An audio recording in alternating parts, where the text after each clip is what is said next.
thank you for bringing, and this is part of what I wanted to introduce as well, because one study that no one mentions, including Arendt, and I was going to ask you about this, why is Marcuse always effaced? Because he wrote Studien über Autorität und Familie, you know, and no one mentions him. Heidegger once said, Marcuse was my best student, unfortunately corrupted by Freud. That was why he is no longer mentioned. Really, thank you.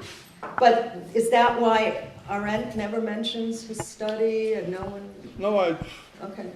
Arendt okay, that's helpful. So Marcuse points out that Marx never mentions authority, and that's his shortfall in a sense. And then, okay, you're saying sexuality and the gun or something? Yes. Or,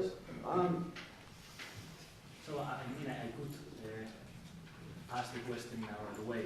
Okay. Is it possible sexual pleasure without revolution? Because revolution is impossible without authority. Could we... Wait, is sexual pleasure possible? Let's start with that. Without revolution. No, I want to know, is it possible? No, just to mess up what you're saying. No, because you're having some presupposition.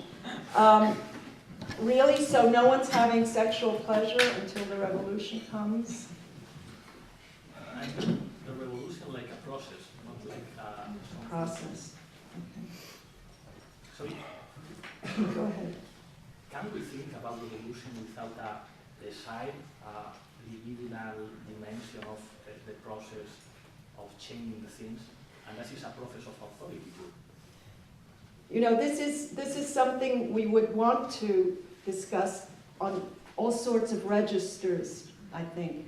But they're almost contiguous inroads. For example, why is it that the great revolutionaries, in some instances, the French Revolution and so on, refrained from sexual pleasure in some cases? Not Marx. Didn't have, not Marx? No, he's... No, I didn't say Marx. Yeah, okay, go ahead. Yeah. What was he up to? Yeah. Or into? Don't you know that his helper, he had a son with... Oh, yeah. Yeah.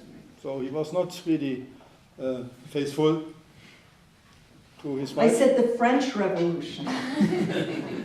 And they're the most sexualized of all, so that's pretty important. No, but we do have to consider this from all sorts of angles, I suppose, including Marx and Engels, because what did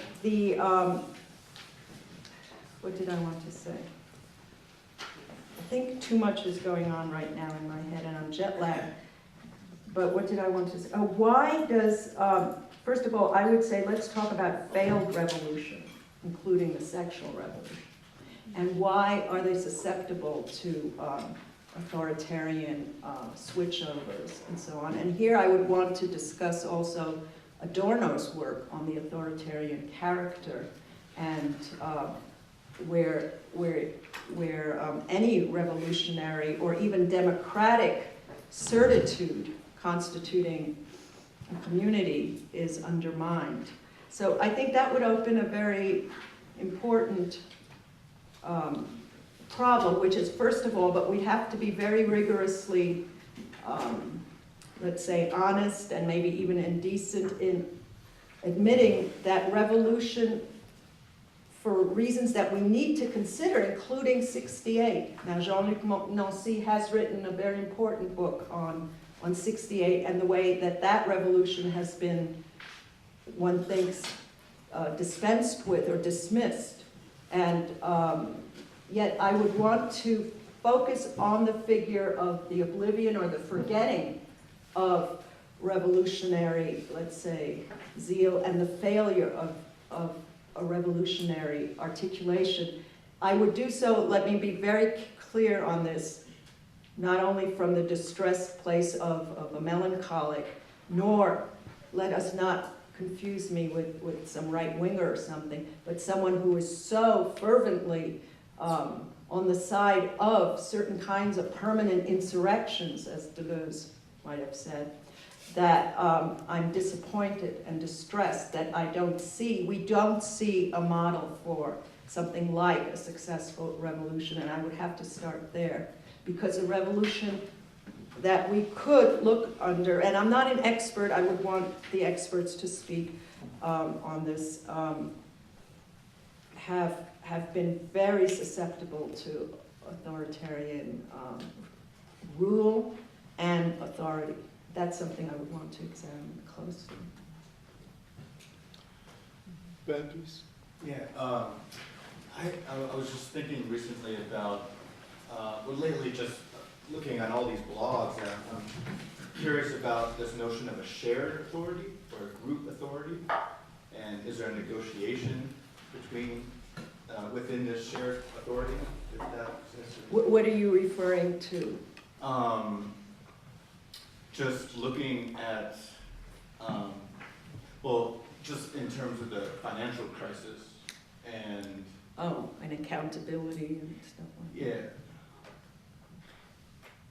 Yeah. And just, you know,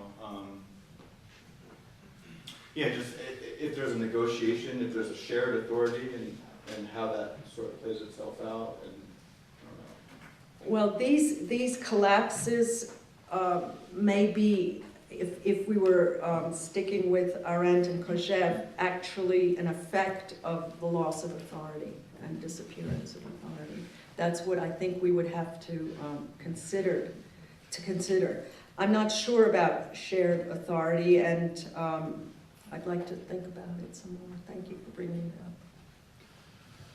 Yeah, please.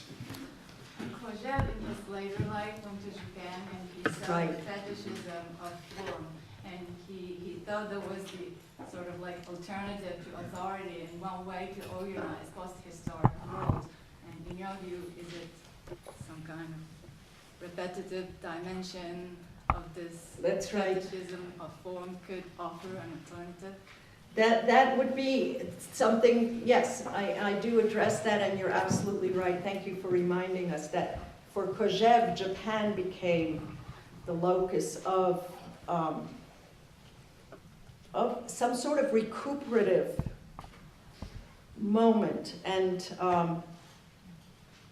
that is something that I'm puzzled about, but he was absolutely enthusiastic and ecstatic about the Japanese, let's say, traversal and capture of authority.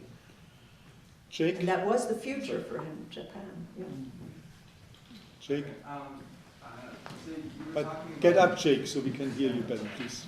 You're talking about education. I like to. Thanks. Child rearing, spanking.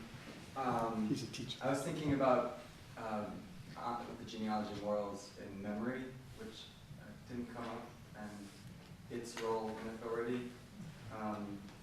And I thought that was important too, because you're saying what was authority, which immediately seems like putting us in this place of memory, which is the brand of authority.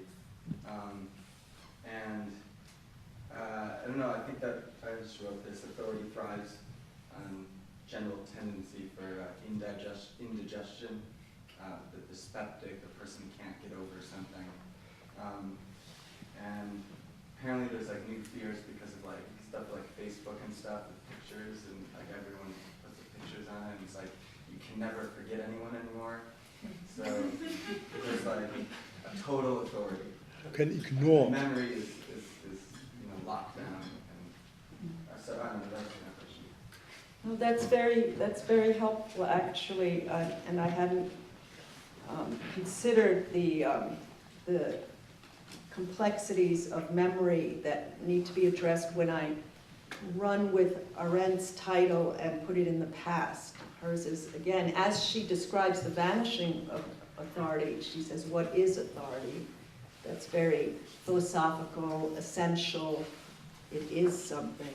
And what I'm doing is trying to say, what was it? At the same time, I would say that Nietzsche's always there for me.